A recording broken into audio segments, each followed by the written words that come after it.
Hi friends, అందరికీ happy Sunday. ఇది Sunday రోజు తీసిన వ్లాగ్ అండి. సండే వచ్చేసి చర్చికి వెళ్ళాం మార్నింగ్. ఈరోజు వచ్చేసి చర్చిలో హార్వెస్ట్ ఫెస్టివల్ చేశారు. హార్వెస్ట్ ఫెస్టివల్ అంటే ఏంటి అంటే కనుక 1 year పాటు మనం కష్టపడిన దాంట్లోంచి దేవునికి ఇంత అంటే మామూలుగా దేవుడికి ఎవరికైనా వచ్చేసి కానుకగా ఇస్తారు కదండి. అంటే మనం పంటలో పండించుకుంటే దేవుళ్ళకు పెట్టుకుంటాం కదా, అలా ఆ విధంగా వచ్చేసి ఇప్పుడు ఏదైనా పంటలు పండినా ఏదైనా మనకు మంచి జరిగినా దాంట్లో నుంచి కొంచెం భాగం అనేది దేవునికి మనము కానుకగా అర్పించుకుంటాము. ఆ విధంగా ఈరోజు వచ్చేసి చర్చిలో హార్వెస్ట్ ఫెస్టివల్ జరిగింది. అందుకనేసి మేము చర్చికి మార్నింగ్ వెళ్ళాము.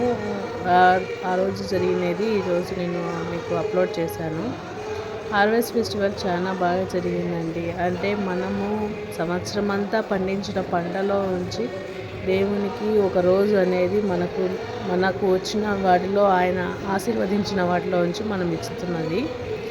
అందుకనేసి ఈరోజు చర్చికి వెళ్ళాము. చర్చి అంతా వచ్చేసి ఇట్లా వెజిటేబుల్ అంటే హార్వెస్ట్ ఫెస్టివల్ అంటే పల్లెటూరుకు సంబంధించిన అలా డెకరేషన్ చేశారు. ఇంకా బయట వచ్చేసి టిఫిన్ అనేది కూడా అక్కడ సేల్ చేస్తుంటారు. అంటే అక్కడ వచ్చిన అమౌంట్ను దేవునికి కానుకగా ఇస్తారు.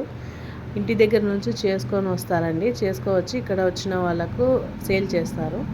అలా మేము వచ్చేసి పూరి చికెన్ తీసుకున్నాము. ఇంకా ఇక్కడ వచ్చేసి ఇంకా ఇంటికి బయలుదేరామనేసి రెడీ అయినాము. ఇక్కడ కిన్ని వచ్చేసి చర్చి లోపల చూస్తున్నారు. అంటే అది మొత్తము చెరుకు గడలు, ఫ్లవర్స్, ఇంకా వచ్చేసి అట్టిపళ్ళు, వెజిటేబుల్స్ అన్ని దాంతో వచ్చేసి చర్చిని డెకరేషన్ అయితే చేశారు. చాలా బాగా చేశారు. ఇంకా ఇక్కడ లాస్ట్ చర్చి అయిపోయిన తర్వాత కొందరు కొన్ని విషయాలు బట్టి ఫాదర్తో ప్రేయర్ చేయించుకుంటున్నారు. అంటే ఆరోగ్యం బాగలేని వాళ్ళు, లేదంటే కనుక ఏదైనా అనుకునే జరిగిన వాళ్ళు.